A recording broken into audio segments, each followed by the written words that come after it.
भारत की प्रमुख विज्ञान आधारित Ayurveda company Dabur India limited ने उपभोक्ताओं को आयुर्वेद के फायदों और सेहतमंद जीवनशैली के बारे में जागरूक बनाने के लिए जागरूकता अभियान साइंस इन एक्शन की शुरुआत की है। यह कैंपेन आयुर्वेद के संबंध में वैज्ञानिक रूप से जांचे गए तथ्यों के बारे में बताएगा, ताकि परिवार सोच समझकर अपने रोजमर्रा के विकल्पों को चुन सकें और स्वस्थ रह सकें। इस अभियान के तहत डाबर जाने माने आयुर्वेदिक चिकित्सकों के साथ 22 शहरों के स्कूलों में सेमिनार का आयोजन भी करेगा। ये सत्र बच्चों को बताएंगे कि किस तरह आयुर्वेद उनके समग्र स्वास्थ्य को सुनिश्चित कर उज्जवल भविष्य का निर्माण करने में योगदान दे सकता है। इस पहल के तहत डाबर च्यवनप्राश एक प्रसिद्ध डॉक्टर के साथ मिलकर बच्चों को बदलते मौसम, सामान्य बैक्टीरिया और वायरस के कारण होने वाली बीमारियों से लड़ने के लिए एक मजबूत प्रतिरक्षा प्रणाली बनाने की आवश्यकता के बारे में शिक्षित करने के लिए प्रतिरक्षा जागरूकता सत्र आयोजित करेगा। इस अभियान को आज जयपुर में ड्रीम स्कूल, हवा सड़क स्कूल के 250 से अधिक बच्चों के लिए एक विशेष सत्र के साथ हरी झंडी दिखाई गई। कैंपेन का लॉन्च करते हुए डाबर इंडिया लिमिटेड प्रमुख CS बार और कॉर्पोरेट कम्युनिकेशन व्यास आनंद ने कहा, आज के दौर में सभी लोग अपने स्वास्थ्य और कल्याण का महत्व समझ रहे हैं। इसी को ध्यान में रखते हुए डाबर उन्हें विज्ञान पर आधारित जानकारी देकर परंपरा और आधुनिकता के बीच के अंतर को दूर करना चाहता है।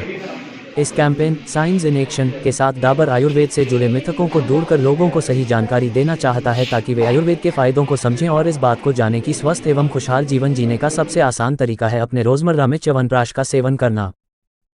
आप चरक संहिता और ये सब सुन सकते, पढ़े होंगे आप या जानते होंगे, तो उसमें च्यवनप्राश का अध्ययन है। उसी प्लेटफॉर्म में हमने डाबर च्यवनप्राश बनाया है।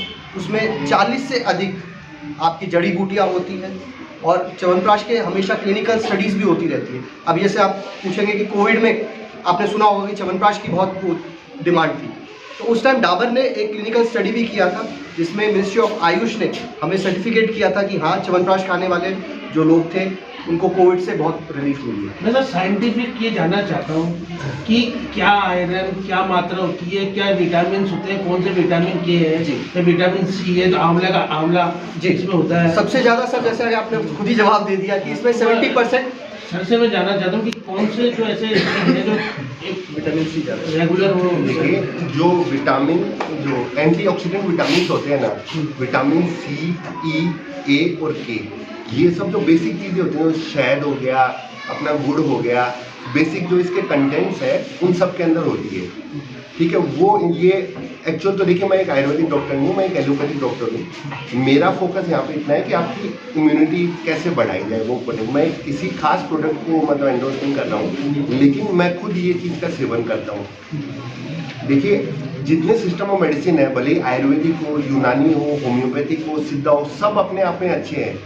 पैरेलल हैंड इन हैंड सब चलते हैं। एलोपैथी भी अपने आप में अच्छा है। एलोपैथिक ने भी करोड़ों लोगों की जान बचाई है।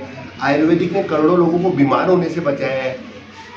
ये जब कहते हैं कि जब हम किसी चीज़ को बॉईल करते हैं या किसी चीज़ को हीट करते हैं, तो उसके जो न्यूट्रिशन वैल्यू, जो विटामिन है, वो कम हो जाते हैं। सर ये सबसे बड़ी बात, तो आंवला एक ऐसा चीज़ है जिसको आप 400 डिग्री तक टेम्परेचर में आप गर्म कर सकते हैं, और 400 डिग्री तक अगर आप टेम्परेचर में भी गर्म करोगे तो उसकी कोई विटामिन वैल्यू खत्म नहीं होगी। ये मैंने नहीं बताया, कि आयुष, मिनिस्ट्री ऑफ आयुष की अगर आप वेबसाइट में जाओगे वहाँ पर भी आपको ये मिलेगा। तो इसमें जो घटक है 70% जो चीज़ है वो आपका आंवला ही है। हर चीज़ का बॉइलिंग पॉइंट होता है। उस टेम्परेचर पे बॉईल करेंगे तो जो बैक्टीरिया, वायरस होते हैं वो ख़त्म हो जाते हैं, लेकिन जो न्यूट्रिएंट्स या मिनरल्स होते हैं ना, वो फिक्स टेम्परेचर तक ख़त्म नहीं होते, वो सारे मिल जाते हैं। तो ये एक जनरल एडवाइस है। जहाँ एक्वागार्ड नहीं लगा सकते, जहाँ अपन RO नहीं अफोर्ड कर सकते, वहाँ पानी उबाल के पी लो। अपन इतने बड़े कंट्री को डील करते हैं, हमारे गांव में सब कुछ इतने सारे बच्चे होते हैं, तो शुद्ध सात्विक अपने को जीवन जीना है, शुद्ध सात्विक खाना पीना लेना है। एक बेसिक छोटी सी बात है।